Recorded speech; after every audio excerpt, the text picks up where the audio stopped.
सत्य जोटा को आम कहवा ताकू आम लोकलोचन को आनीपारूना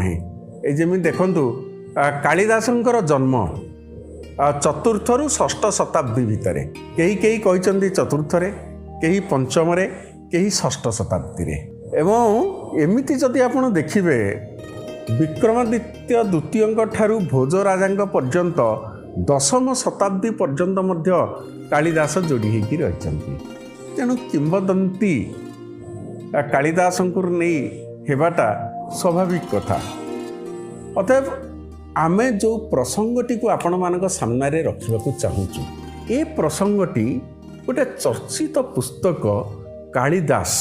इंग्राजी जो पुस्तक पाखापाखि अनेक अंश से पुस्तक उद्धृत करिचे जार लेखक होचंती डॉक्टर